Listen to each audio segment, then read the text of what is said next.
You know that sharp twist in your stomach when fate decides to get theatrical. When two worlds you swore were completely finished with each other suddenly collide under the open sky. That's exactly what happened the day my ex-husband saw me again for the first time in 3 years.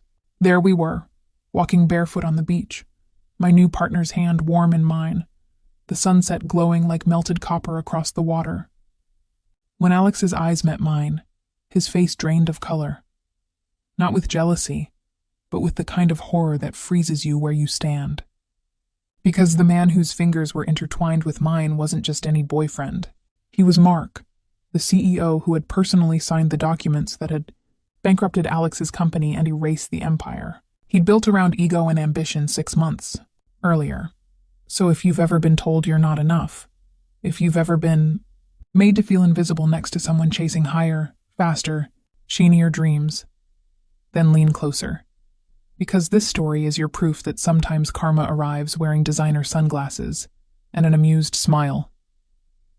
The coastal air was crisp and clean that afternoon. Waves swept against the shore in steady rhythm, wrapping around our ankles as Mark and I wandered along the edge of the water. The light turned the ocean gold one moment and violet the next. My hair stuck slightly to my temples, and for once, I didn't care. After 3 years of healing, those quiet little miracles, ease, laughter, calm, had finally come back to me. I'd stopped rehearsing conversations with my ex in my head, stopped imagining what I'd say if I ever saw him again. I'd stopped trying to prove that I was worth keeping. Mark had entered my life near the end of that long climb back up from heartbreak.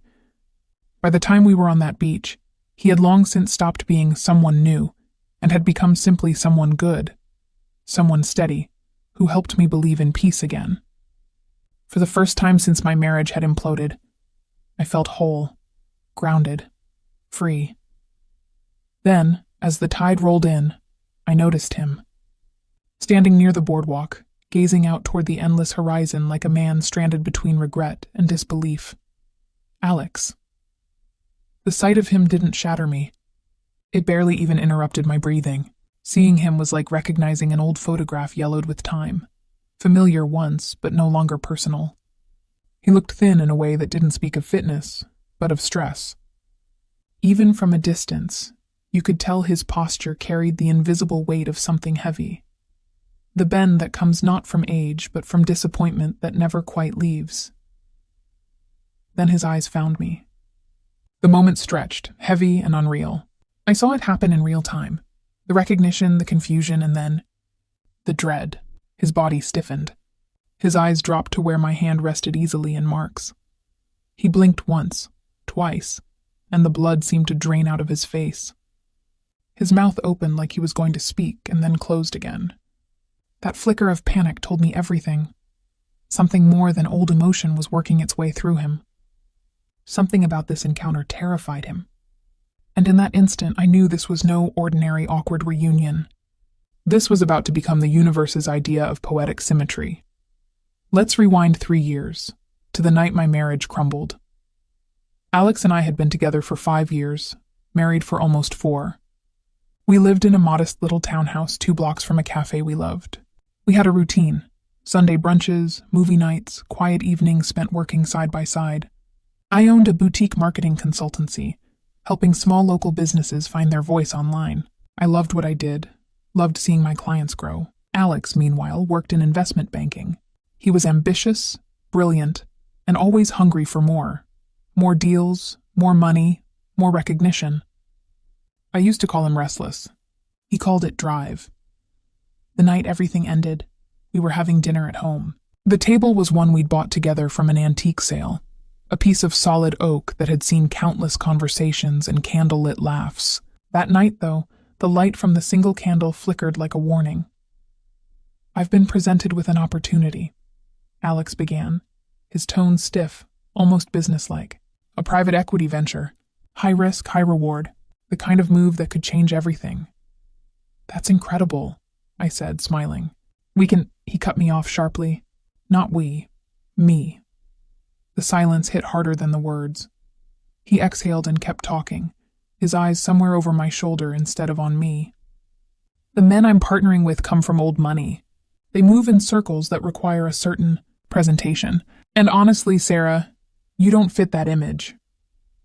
At first, I thought he was joking, but he wasn't. He proceeded to dissect my entire life with the calm tone of a surgeon. My business, according to him, was cute. Too small, too local, too mom and pop. My world didn't match the sleek, high-stakes picture he wanted to present. He said he needed a wife who ran a tech startup, who sat on non-profit boards, who had reach. His pause afterward was deliberate. "You're not ambitious enough," he finally said, sealing the wound. I remember nodding numb, too shocked to cry as he explained the details of the divorce. He'd already hired a lawyer. I could have the house. He'd give me a modest settlement. He needed to be unencumbered, free to reinvent himself. His last words that evening branded themselves into my mind. "You're an anchor, Sarah, and I can't carry dead weight where I'm going." 6 weeks later, he was gone. Different city, new number, new life. Through scattered rumors, I heard he'd joined a high-profile venture and was rubbing shoulders with the elite. His new Instagram page, before he blocked me, was full of luxury cars, rooftop parties, a future he clearly believed I could never belong to. And there I was, standing alone in that same house, wondering if he'd been right. That first year nearly broke me. Pain has a strange way of burning everything in you until only willpower remains. I threw myself into my work, not chasing power but survival. Slowly, my business grew. I hired help, expanded my client list, learned that ambition could feel quiet and clean instead of loud and showy. When grief finally turned into resolve, I was ready to live again. That's when I met Mark. He appeared at a networking event I almost skipped. A tall man with kind eyes and a calm presence that barely fit the crowded room. We talked about everything from market trends to favorite seaside cafes. He listened, really listened, asking thoughtful questions about my company without once making me feel small for running it. I later found out he was the CEO of Titan Point Capital, one of the biggest investment firms in the country. But you'd never guess it from him. He wasn't flashy. He wasn't loud. He preferred stillness over spectacle. Where Alex had treated my ambition as a flaw, Mark admired it as part of me. By the time we started dating, I'd stopped measuring my worth by anyone else's yardstick. Mark and I built something real on top of mutual respect. So there we were on that beach, 3 years later, when Alex's ghost stumbled back into frame. Mark noticed my shoulders tighten and leaned closer. "You okay?" he asked gently. "That's him," I whispered. "That's Alex." For a heartbeat, I saw something cross Mark's face. Maybe recognition, maybe curiosity. But his tone stayed even. "Do you want to go?" I shook my head. My voice surprised even me with its steadiness. "No, I don't." By then Alex had started walking toward us, slow and uncertain. The waves hissed around his shoes. His face was pale, his eyes wide, his confidence gone. I could practically see the memories flickering behind his eyes as he looked at me and then at Mark. Piecing together the realization that hit him.